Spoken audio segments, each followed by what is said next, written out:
बहुत से लोगों की ये ख्वाहिश होती है कि हम अमेरिका में सेटल हों, हम अमेरिका जाके बिज़नेस करें या किसी भी पर्पज़ से आप अमेरिका जाना चाह रहे हैं बट आप जा नहीं पाते। मैं आपको आज बताने जा रहा हूँ कि कनाडा की 50 से ज़ायद कैटेगरीज़ हैं जिन कैटेगरीज़ के अंदर आप लोग वीज़ा अप्लाई कर सकते हैं। उन हज़रात के लिए जो यूएस जाना चाहते हैं, यूएस जाके सेटल होना चाहते हैं, ईजी वे में जाना चाहते हैं, कम पैसों में जाना चाहते हैं, जो कैटेगरी मैं बता रहा हूँ ये 50 से ज़ायद कैटेगरी इंशाल्लाह मैं आज की इस वीडियो के अंदर कवर करने जा रहा हूँ। और आप लोगों को बताने का मकसद यही होता है कि आप लोगों को अवेयरनेस पहुँच सके और आप लोग करोड़ों रुपया जाके मुख्तलिफ कंसल्टेंट्स के हाथ में रख के बाद में अपने सर पे हाथ ना रखें कि जी हमारा पैसे डूब गए। आप लोग यहाँ से लाहौर तक नहीं गए होते, आप लोग यहाँ से रवात तक नहीं गए होते और आप लोग कहते हैं कि जी हमने यूएस जाना है। जब आप कोई भी काम करना चाहते हैं तो उस काम के लिए एफर्ट जो है वो लाजम मलजूम है। आप लोग एफर्ट करें, आप लोग अपनी डॉक्यूमेंट्स प्रिपरेशन करें, आप लोग अपनी चीज़ों पर वर्किंग करें, रिसर्च करें।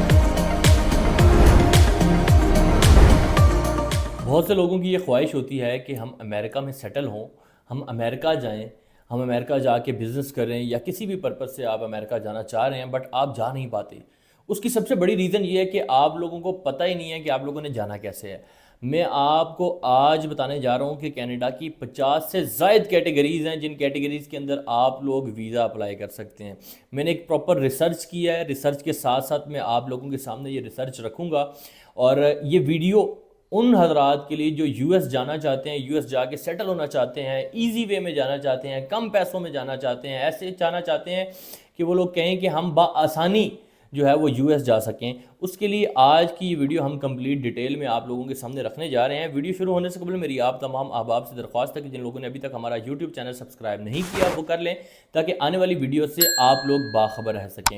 बहुत से लोग जो हैं वो उनको यूएस के बारे में जब भी बात की जाती है तो वो कहते हैं कि जी हमें बस B1 B2 वीज़ा का पता है या F1 वीज़ा का पता है, मगर इसके साथ साथ मैं आप लोगों को बताऊं कि 50 से ज़ायद कैटेगरीज़ हैं। उन कैटेगरीज़ में मैं यकीन मानूं जब मैं ये कैटेगरीज़ के बारे में रिसर्च करता था और मज़ीद जब रिसर्च की तो इससे मुझे ये अंदाज़ा हुआ है कि हर आम आदमी इस कैटेगरी के अंदर फॉल कर सकता है, हर आम आदमी जो है वो यूएस जा सकता है। 50 से ज़ायद कैटेगरीज़ हैं, कैटेगरीज़ के ऊपर बात करेंगे। वीडियो आपने पूरी और लाजमी सुननी है। अच्छा, सबसे पहले जी आता है ए वीज़ा।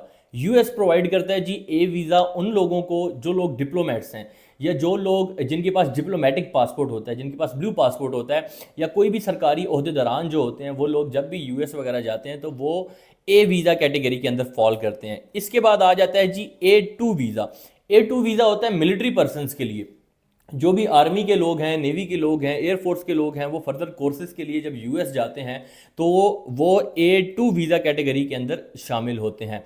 एक और कैटेगरी जिस कैटेगरी का हम नाम अमूमन सुनते हैं, आप में से भी 99.99% को लोगों को सिर्फ इसी कैटेगरी का पता है कि हम लोग जो हैं वो इसी कैटेगरी में जा सकते हैं। और मोस्टली कंसल्टेंट्स को भी यही पता होता है कि हम लोगों ने इसी कैटेगरी के अंदर फॉल करवा के बंदे को किसी तरीके से भेजना है। और वो झूठ लिखते हैं, ट्रैवल प्लान गलत बनाते हैं, चीज़ें गलत बनाते हैं, सब चीज़ें फेक बनाते हैं। वो फेक बनाने के बाद वीज़ा रिजेक्ट हो जाता है और जो क्लाइंट होता है वो कहता है जी हमारा नुकसान हो गया। देखिए, बात यह है कि यूएस एम्बेसी के पास लाखों करोड़ों लोग जो हैं वो यूएस एम्बेसी के पास जाते हैं और वो फ़ीस तकरीबन 55 से 60 हज़ार रुपया फ़ीस जमा कराता है हर बंदा। अगर वो किसी का वीज़ा लगे ना लगे, इस चीज़ से उनको फ़ायदा ये है कि उन लोगों को तो फ़ी आ रही है। तो आज कैटेगरीज बताने का मकसद यही है कि आप लोगों की फीस आया ना हो। अच्छा जी, उसके बाद जो बहुत से कंसल्टेंट्स को पता हो B1 कैटेगरी होती है जी टूरिस्ट वीज़ा।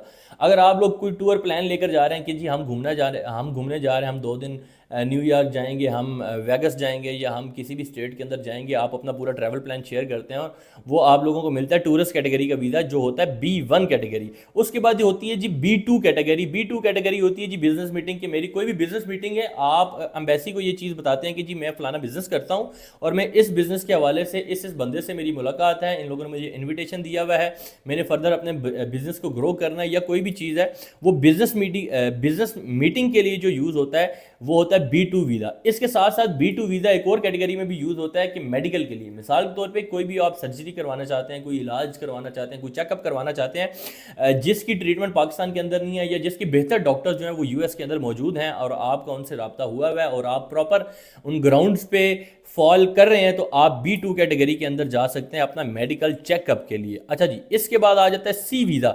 C वीज़ा ये है कि C वीज़ा बहुत से कम लोग अप्लाई करते हैं और बहुत कम इसकी रेशो होती है, बहुत से लोगों को इसको पता भी नहीं होता। सी कैटेगरी बेसिकली कहते हैं ट्रांजिट।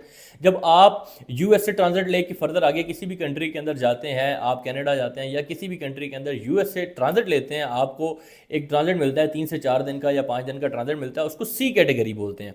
अच्छा जी, इसके बाद आ जाता है डी वीज़ा। डी वीज़ा होता है जी क्रू मेंबर्स के लिए। जो क्रू मेंबर्स एयरलाइन का स्टाफ होता है या क्रू मेंबर्स होता है, वो अपना वीज़ा अप्लाई करते हैं, उसको उस कैटेगरी के अंदर, ये अगर डी कैटेगरी के अंदर वीज़ा अप्लाई करें तो उनका वीज़ा लग जाता है। यहाँ पर आपने इस चीज़ का ख्याल करना है कि जो जो कैटेगरी मैं बता रहा हूँ, ये 50 से ज़ायद कैटेगरी इंशाल्लाह मैं आज की इस वीडियो के अंदर कवर करने जा रहा हूँ। और बताने का मकसद यही है कि आप लोगों में से जो भी आप लोगों का पेशा है, या आप काम करते हैं या काम नहीं करते, या आप स्किल्ड पर्सन हैं, आप वर्क वीज़ा लेना चाहते हैं या कोई भी चीज़ चाहते हैं, तो ये कैटेगरी सारी बताने का मकसद, लाइन वाइज कैटेगरीज बताने का मकसद यही है कि आप लोगों को पता चल सके कि कौन कौन सी कैटेगरी के अंदर आप लोग फॉल कर सकते हैं। उसके बाद एक कैटेगरी आती है G1 से G5 कैटेगरी। G1 से G5 कैटेगरी वो होती है जिसके अंदर आप इंटरनेशनल ऑर्गेनाइजेशंस के प्लेटफॉर्म से जो है वो ट्रैवल करते हैं। मिसाल तौर पे आप यूनाइटेड नेशंस के मुलाजिम हैं, आप नेटो के मुलाजिम हैं, आप वर्ल्ड बैंक के मुलाजिम हैं, इनके साथ काम कर रहे हैं, तो आप जो है वो वीज़ा G1 कैटेगरी जो है उसको अप्लाई कर सकते हैं। वर्ल्ड बैंक की वेबसाइट पे बहुत से लोग, अगर मिसाल तौर पे आप लोग कहेंगे जी हम तो वर्ल्ड बैंक के किस तरह मेंबर बन सकते हैं, हम लोग किस तरह जा सकते हैं, तो आप वर्ल्ड बैंक की वेबसाइट पर जाएँ, नेटो की वेबसाइट पर जाएँ या डिफरेंट वेबसाइट्स के ऊपर जाके वहाँ पर कैरियर्स का ऑप्शन होता है, वहाँ पर इंटर्नशिप्स का ऑप्शन होता है, आप इंटर्नशिप्स अप्लाई करें और इंटर्नशिप्स अप्लाई करने के बाद आप लोग G1 से G5 कैटेगरी होती है, इसके अंदर फॉल करने के बाद आप लोग यूएस जा सकते हैं। तो ये साथ साथ मैं आप लोगों को ये भी बताऊंगा कि आप लोगों ने कैसे कैसे क्या क्या चीज़ रिसर्च करनी है, कौन कौन सी वेबसाइट है और आप लोग कौन सी कैटेगरी के अंदर फॉल करते हैं। उसके बाद आता है जी बड़ा खास, पढ़े लिखे लोग कहते हैं कि जी हम पैसे भी ना लगाएं और हम किसी तरीके से हम यूएस पहुंच जाएं, यूके पहुंच जाएं या दुनिया की किसी भी अच्छी कंट्री के अंदर पहुंच जाएं। तो J1 कैटेगरी का मैं जिक्र करने जा रहा हूं। J1 कैटेगरी वो होती है जिसके अंदर स्कॉलरशिप्स होते हैं, एक्सचेंज स्कॉलरशिप यानी कि state funded program. State funded programs वो हैं कि आप हुकूमती लेवल पे एक उनका मुआहदा हुआ है और उसके ऊपर जो है वो आप लोग स्कॉलरशिप्स अप्लाई करने के बाद उस कंट्री यूएस के अंदर जाते हैं। मगर यहाँ पे रूल ये होता है कि अगर आप लोग सेटलमेंट चाहते हैं तो सेटलमेंट के लिए यही है, मिसाल तौर पर आपने मास्टर्स किया, आपने 2 साल की तालीम वहाँ से हासिल की है, इसके बाद उनकी शर्त यह है कि अगर आप पाकिस्तान से गए हैं तो 2 साल दोबारा पाकिस्तान आए और 2 साल पाकिस्तान में तालीम हासिल करने के बाद, अपना टेन्योर पूरा करने के बाद आप दोबारा जो है वो यूएस जा सकते हैं और अपना फर्दर ग्रीन कार्ड के लिए अप्लाई कर सकते हैं। और अगर इस तरह के स्टेट फंडेड प्रोग्राम्स के हवाले से आप लोग जाना चाहते हैं तो मैंने वेबसाइट नोट डाउन की है, USEF Pakistan.org। इसके ऊपर आप जाएं, आपको तमाम की तमाम डिटेल्स मिल जाएंगी। इंशाल्लाह मैं फर्दर कैटेगरी वाइज भी वीडियोस बनाऊंगा और उसके अंदर एक एक कैटेगरी और उस कैटेगरी में आप लोगों ने फॉल कैसे करना है, आप लोग किस तरह जा सकते हैं, तो वो तमाम की तमाम चीज़ें जो हैं वो मैं आप लोगों को ब्रीफली भी डिटेल एक वीडियो बनाऊंगा। मगर ये वीडियो, इसके अंदर मैं सारी कैटेगरीज मेंशन कर रहा हूँ कि आप लोग फर्दर आपको एक छोटी सी बेसिक नॉलेज मिल जाए, उस नॉलेज के ऊपर आप लोग रिसर्च करने के बाद अपना वीजा अप्लाई करें। उसके बाद आ जाता है जी O1 वीजा। O1 वीजा कहते हैं जी आइंस्टाइन वीजा। आइंस्टाइन क्या था? आइंस्टाइन के पास एक्स्ट्रा ऑर्डिनरी पावर्स थी, वो एक्स्ट्रा ऑर्डिनरी टैलेंटेड बंदा था। तो कोई भी टैलेंटेड बंदा, ख्वाह वो एथलीट है, ख्वाह वो एक्टर है, इसके अलावा इसके अंदर ये चीज़ आती है कि एक्स्ट्रा एबिलिटी उसके अंदर मौजूद है, तो वो ये वीज़ा जो है वो अप्लाई कर सकता है। ख्वाह उसने कोई इंटरनेशनल अवार्ड्स हासिल किए हैं, उसने PhD किया है, उसके मुख्तलिफ इंटरव्यूज़ जो हैं वो मीडिया के ऊपर आते हैं, वो एक फेमस पर्सनैलिटी है, तो वो O1 कैटेगरी के अंदर फॉल कर सकता है। इसके बाद O2 कैटेगरी के अंदर एथलीट्स या एक्टर्स शामिल होते हैं। O3 कैटेगरी वही होती है कि O1 कैटेगरी वाले जितने भी लोग होते हैं वो अपनी जब फैमिलीज को बुलाते हैं तो वो O3 कैटेगरी के अंदर अपनी फैमिलीज को बुला लेते हैं। उसके बाद आ जाती है जी Q category, Q1 category. Q1 category होती है बेसिकली कल्चरल एक्सचेंज प्रोग्राम के, जो गवर्नमेंट लेवल के ऊपर आप मुख्तलिफ कल्चरल प्रोग्राम्स होते हैं, आप उनके अंदर इवेंट्स अटेंड करने के लिए जब जाते हैं, कोई भी कल्चरल इवेंट है, जिस तरह अभी इस्लामाबाद की बात करें तो लोक वर्सा के अंदर एक कल्चरल इवेंट है, मुख्तलिफ फॉरनर्स भी यहाँ पर आते हैं। इसी तरह पाकिस्तान से मुख्तलिफ नुमाइंदा जो हैं वो दूसरी कंट्रीज़ के अंदर जाके अपने कल्चर को रिप्रेजेंट करते हैं।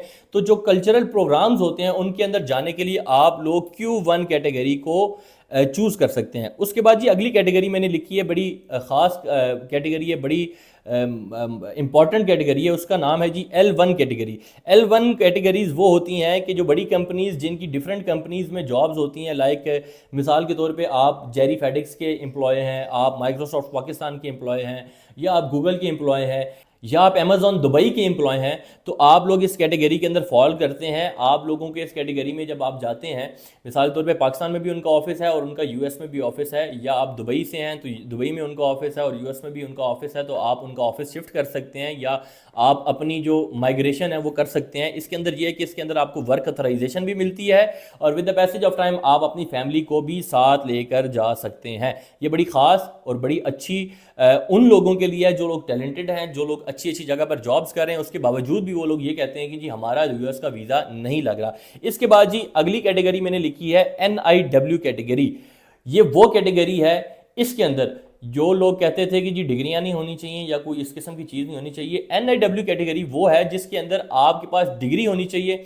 मिसाल के तौर पे आपके पास IT की डिग्री है और उसी डिग्री के अंदर रेलिवेंट आपका 5 साल का एक्सपीरियंस है, तो आप लोग without any job offer letter आप लोग इस कैटेगरी के अंदर फॉल करते हैं और आप इस कैटेगरी के अंदर जा भी सकते हैं और आप लोग इस कैटेगरी के अंदर फर्दर जो है वो अपनी मजीद ग्रोथ को पकड़ सकते हैं। उसके बाद जी आई वीज़ा होता है। आई वीज़ा नवंबर के अंदर हमने बड़े आई वीज़ाज अप्लाई किए। आई वीज़ा इसी तरह आई वीज़ा इस वजह से होता है, आई वीज़ा बेसिकली यूज़ होता है मीडिया पर्सनल्स के लिए, या जो लोग कवरेज करते हैं पॉलिटिकल चीज़ को लेकर, कॉन्फ्रेंसेस को लेकर, मुख्तलिफ इंटरनेशनल जिस तरह वर्ल्ड हेल्थ ऑर्गेनाइजेशन की कॉन्फ्रेंस है, UN की कोई कॉन्फ्रेंस है या किसी भी और किस्म चीज़ की कॉन्फ्रेंस है और आप वो कॉन्फ्रेंस अटेंड करना चाहते हैं, वो आप जो है वो मीटिंग अटेंड करना चाहते हैं, उसकी कवरेज करना चाहते हैं। रिसेंटली जिस तरह इलेक्शंस हुए हैं और डोनाल्ड ट्रंप जो है वो प्रेसिडेंट US बने हैं, उनकी कवरेज के लिए हमारे पाकिस्तान से बहुत जर्नलिस्ट गए हैं, बहुत से ऐसे लोग गए हैं। तो आप लोग अगर मीडिया बैकग्राउंड से हैं तो आप लोग आई कैटेगरी के अंदर अपना वीज़ा अप्लाई कर सकते हैं। इसके बाद आ जाता है जी P visa. P visa category जो है वो बेसिकली एक्टर्स यूज़ करते हैं, कॉमेडियंस यूज़ करते हैं। आप लोगों ने देखा होगा मुख्तलिफ जिस तरह अमानत चंद या इस तरह के जितने भी स्टार्स हैं या पाकिस्तान के जितने स्टार हैं, कॉमेडियंस हैं, ये लोग जब भी इस तरह की US कंट्री के अंदर ट्रैवल करते हैं तो ये लोग P वीज़ा कैटेगरी के अंदर जाते हैं। उसके बाद जी R1 कैटेगरी, वो भी इसी से मिलती जुलती कैटेगरी है। उसमें प्रोफेशनल आर्टिस्ट, यानी कि आप किसी भी चीज़ के आर्टिस्ट हैं। या अक्सर लोग यहाँ पे एक बड़ी मज़े की चीज़ है कि जो लोग तबलीग के लिए जाते हैं, जो लोग तबलीग के लिए एक कंट्री से दूसरी कंट्री, खास तौर पे एक कंट्री से दूसरी यानी कि US ट्रैवल करते हैं, वो लोग R1 कैटेगरी के ऊपर जाते हैं। जिस तरह आप लोगों ने देखा होगा रिसेंटली मौलाना तारिक जमील साहब ने भी US का दौरा किया है, तो वो इस तरह के जितने भी लोग हैं या कोई भी मुफ्तियान इकराम है, वो लोग जब एक कंट्री से दूसरी कंट्री, खास तौर पे US की मैं ये वीडियो बना रहा हूँ और US की बात कर रहा हूँ, कि वो लोग R1 कैटेगरी चूज़ करते हैं। अब यहाँ पर आप देखें कि इससे पहले आप लोगों ने इतनी ज़्यादा कैटेगरीज, इससे पहले इतनी ज़्यादा चीज़ें नहीं सुनी होंगी और आप अपने आप को इस वक्त इमेजिन कर रहे होंगे कि मैं इनमें से किसी ना किसी कैटेगरी के अंदर जरूर फॉल करूंगा। आगे बड़े मजे मजे की कैटेगरीज आ रही हैं जी। H1B category. H1B कैटेगरी ये है कि ये एम्प्लॉयमेंट वीज़ा होता है, मगर इसकी एक बड़ी शॉर्ट सा टेन्योर होता है कि आप लोग दिसंबर से मार्च के दरमियान इसके अंदर अप्लाई कर सकते हैं। आप US के अंदर लिंक्डइन पे जाके या किसी भी जॉब प्लेटफॉर्म के ऊपर जो कैरियर हंटिंग प्लेटफॉर्म्स होते हैं, आप लोग वहाँ पर जाके अपनी जॉब फाइंड आउट करें और दिसंबर से मार्च के अंदर आप लोग माइग्रेशन कर सकते हैं इन US। उसके बाद जी आता है जी M visa. M visa basically use किया जाता है शॉर्ट कोर्सेज के लिए। आप इंटरनेशनल कोई भी ऑर्गेनाइजेशन का शॉर्ट कोर्स उठा सकते हैं, आप किसी कॉलेज का, किसी यूनिवर्सिटी का या कोई भी ऐसा इदारा, मिसाल के तौर पे आप मीडिया से आप इंटर्नशिप करना चाहते हैं या कोई शॉर्ट कोर्स 2 महीने, 3 महीने, 6 महीने का कोर्स करना चाहते हैं, तो आप लोग M वीज़ा कैटेगरी के अंदर फॉल करते हैं और इस कैटेगरी के अंदर आप लोग जाके ट्रेनिंग हासिल कर सकते हैं, जिस तरह वोकेशनल ट्रेनिंग वगैरह होती है। इसके बाद जी एक बड़े मजे की कैटेगरी है H2A कैटेगरी। ये हमारे तमाम भाई जो पंजाब से या साउदर्न पंजाब से ताल्लुक़ रखते हैं, खेती बाड़ी को जानते हैं, उनको नो हाउ है एग्रीकल्चर के हवाले से, तो H2A category basically temporary agriculture visa होता है, जिसमें आप लोग एक्सपीरियंस लोग जा सकते हैं। जिन लोगों को भी एग्रीकल्चर के ऊपर महारत हासिल है या जिन लोगों का भी इस चीज़ के ऊपर एक्सपीरियंस है, वो H2A कैटेगरी के ऊपर जा सकते हैं। उसके बाद ये H2B कैटेगरी आती है। H2B कैटेगरी मोस्टली लोग जो हैं वो जाते हैं H2B कैटेगरी के अंदर। जो ट्रक ड्राइवर्स आप लोगों ने अक्सर देखे होंगे, सफाई सुथराई का काम करने वाले जितने भी लोग होते हैं आसपास, या अनस्किल्ड वर्कर जिसको आप कह सकते हैं, नॉर्मल सेल्समैन होते हैं या किसी भी किस्म के इस तरह के छोटे छोटे काम जो हर बंदा इजीली कर सकता है, वो H2B कैटेगरी के अंदर फॉल करता है। H3 कैटेगरी होती है बेसिकली स्पेशलाइज्ड ट्रेनिंग। आपने किसी भी चीज़ की तालीम हासिल की है, उस तालीम के रिलेटेड US के किसी भी इंस्टीट्यूट के अंदर ट्रेनिंग हो रही है, आप उस ट्रेनिंग के अंदर अपीयर होना चाहते हैं, तो आप लोग H3 कैटेगरी के अंदर फॉल करते हैं। इसके बाद जी बड़े मजे की एक कैटेगरी है E2 वीज़ा। E2 वीज़ा उन लोगों के लिए होता है जिनका मायदा या जिनकी एक ट्रीटी साइन हुई होती है प्रॉपर यूएस के साथ, के हमारे जितने भी हमारे यहाँ के सिटीजन्स हैं वो आप लोगों के साथ इन्वेस्टमेंट के ऊपर या इन्वेस्टमेंट मॉड्यूल के ऊपर यहाँ पर आ सकते हैं। इसकी ख़ास बात ये है कि ये पाकिस्तानीज़ के लिए अवेलेबल है, ये कैटेगरी इंडियंस के लिए अवेलेबल नहीं है, चाइनीज़ के लिए अवेलेबल नहीं है, रशियंस के लिए अवेलेबल नहीं है, वियतनामियों के लिए अवेलेबल नहीं है। ये पाकिस्तानीज़ के लिए अवेलेबल है कि पाकिस्तानी इस कैटेगरी के अंदर अप्लाई कर सकते हैं। और ख़ास तौर पे ये चीज़ है कि अगर आप लोगों के पास $50,000 है शो कराने के लिए, आपने अपना, ये उन लोगों के लिए जो लोग करोड़ों रुपया देने के लिए तैयार होते हैं, यूएस जाना चाहते हैं, तो क्यों ना आप लोग इस कैटेगरी के अंदर फॉल करें कि आप लोग अपना प्रॉपर उनको वर्थ दिखाएं कि मेरे पास यार ये वर्थ है, ये मेरी बैंक स्टेटमेंट है, मैं यूएस के अंदर ये बिजनेस करना चाहता हूं। आप प्रॉपर बिजनेस प्लान के साथ एम्बेसी के अंदर अपीयर हो। इस वीज़ा के अंदर ये है कि आप E2 वीज़ा में इजीली, ये बेसिकली आप कह सकते हैं इन्वेस्टमेंट वीज़ा भी है कि आप लोग इन्वेस्टमेंट करेंगे यूएस के अंदर और आप लोग जाके इजीली यूएस के अंदर अपनी फैमिली को भी लेकर जा सकते हैं। मगर यहाँ पे बात यह है कि आप लोग ग्रीन कार्ड के लिए अप्लाई नहीं कर सकते। आप वहाँ पर जाके फर्दर जो है आपकी अगर औलाद भी होती है या किसी भी किस्म का भी आपका प्रोसीजर फर्दर आगे जितना भी है उसको आप लोग लेकर चल सकते हैं, मगर ये आप लोग ग्रीन कार्ड के लिए वैलिड नहीं होता। ग्रीन कार्ड के लिए वैलिड बनाने के लिए ये EB3 अप्लाई करना पड़ता है। EB3 का सिनेरियो ये है कि आप लोगों को मिनिमम $8 लाख चाहिए होते हैं। आप वहाँ पर जाते हैं, काम करते हैं, आप लोग $8 लाख आपके अकाउंट के अंदर आ गया है, आप लोग इजीली यूएस गवर्नमेंट को ये चीज़ दिखा सकते हैं और अपना वीज़ा कैटेगरी जो है वो शिफ्ट कर सकते हैं। यू वीज़ा बड़ा ख़ास है जी, बड़ा कमाल है। हमारे पाकिस्तानी इसको सुन के बड़ा मुतासिर होंगे कि अगर आप लोगों की कोई भी किसी किस्म की ख़ानदानी दुश्मनी है या आप लोगों का इस तरह की आप लोगों को जान की धमकियां मिल रही हैं या किसी भी किस्म का सम काइंड ऑफ असाइलम आप कह सकते हैं, या आप लोगों के ऊपर कोई दबाव है, कोई प्रेशर्स है, कोई भी एक्सटर्नल प्रेशर्स हैं, तो आप लोग यू वीज़ा कैटेगरी के अंदर अप्लाई करके आप विद फैमिली जो है वो यूएस जा सकते हैं। इसके बाद जी टी वीज़ा आता है, ह्यूमन ट्रैफिकिंग। अगर आप लोगों को डर है कि आप लोगों को कोई अगवा कर लेगा या आप लोगों को कोई ख़रीद के भेज देगा किसी और कंट्री में, या आप लोगों को कोई भी किसी किस्म का रिगार्डिंग टू ह्यूमन ट्रैफिकिंग आप लोगों के साथ कोई ज़बरदस्ती शादी करवाई जा रही है या आप लोगों का कोई भी इस तरह का मैटर है, तो आप लोग इस कैटेगरी के अंदर अप्लाई कर सकते हैं। इसी तरह वी वीज़ा होता है जो कि स्पाउसेस को मिलता है। उसके बाद F2A F2B, ये लॉफुल सिटीजन्स के लिए एक वीज़ा होता है जो अपनी फैमिलीज को बुला सकते हैं, अनमैरिड लोगों को बुला सकते हैं। कोई भी बच्चा 21 साल से कम हो या 21 साल से ज़्यादा हो मगर उसकी शादी ना हुई हो, आप लोग इजीली अपने फैमिली फ्रेंड्स या इस तरह के कोई भी रिलेटिव्स जो हैं आप लोग उनको इजीली बुला सकते हैं। उसके बाद जी SQ और S1A वीज़ा, ये उन लोगों के लिए है जिस तरह अफ़गानी थे, इराकी थे, इन लोगों ने यूएस की मदद की थी इन द वॉर्स, तो ये स्पेशली यूएस गवर्नमेंट जो है वो उन लोगों को, ईरानियों को, अफ़गानियों को, इराकियों को जो है वह इराकियों को और अफ़गानियों को स्पेशलाइज तौर पे फेवर देते हैं और उनको यूएस विद फैमिली मूव करवाते हैं। तो ये तमाम की तमाम कैटेगरीज़ हैं। ये कैटेगरीज़ बताने का आप लोगों का मकसद यही है कि आप लोग अप्लाई करें। आप लोग यहाँ से लाहौर तक नहीं गए होते, आप लोग यहाँ से रवात तक नहीं गए होते और आप लोग कहते हैं कि जी हमने यूएस जाना है। तो यूएस जाने के लिए अक्सर लोगों की कॉल आती है जी हमने यूएस जाना है। जब हम उनको कहते हैं कि आपके पास पासपोर्ट बना हुआ है तो वो कहते हैं जी हमारे पास पासपोर्ट ही नहीं है। तो ये एक बड़ा सवालिया निशान है। जब आप कोई भी काम करना चाहते हैं तो उस काम के लिए एफर्ट जो है वो लाजमा मलजूम है। तो आप लोग एफर्ट करें, आप लोग अपनी डॉक्यूमेंट्स प्रिपरेशन करें, आप लोग अपनी चीज़ों पर वर्किंग करें, रिसर्च करें। तालीम है, आप तालीम वाले प्लेटफॉर्म में जाएँ। अगर आपके साथ कोई शादी कर रहा है आप उस शादी वाले प्लेटफॉर्म में जाएँ, या अगर आप लोगों का कोई भी किसी किस्म का मसला, ये मैंने आपको 30 से 40 कैटेगरीज इस वक्त बता दी हैं, ये 50 से ज़ायद कैटेगरीज हैं। इंशाल्लाह अगली वीडियोस के अंदर मैं ज़्यादा कैटेगरीज बताऊंगा, एक एक कैटेगरी के ऊपर ब्रीफ भी करूंगा। आप लोगों को बताने का मकसद यही होता है कि आप लोगों को अवेयरनेस पहुंच सके और आप लोग करोड़ों रुपया जाके मुख्तलिफ कंसल्टेंट्स के हाथ में रख के बाद में अपने सर पर हाथ ना रखें कि जी हमारा पैसे डूब गए या हमारा नुकसान हो गया। तो ये तमाम की तमाम चीज़ें वर्ल्ड वाइड वेंचर के प्लेटफॉर्म से बताने का मकसद यही होता है कि हमारा मकसद है आप लोगों तक अवेयरनेस पहुंचाना, हमारा मकसद है आप लोगों तक इंफॉर्मेशन पहुंचाना। जज़ाकल्लाह खैर। इंशाल्लाह अगली वीडियो के अंदर मिलेंगे एक नए टॉपिक के साथ, एक नई उम्मीद के साथ।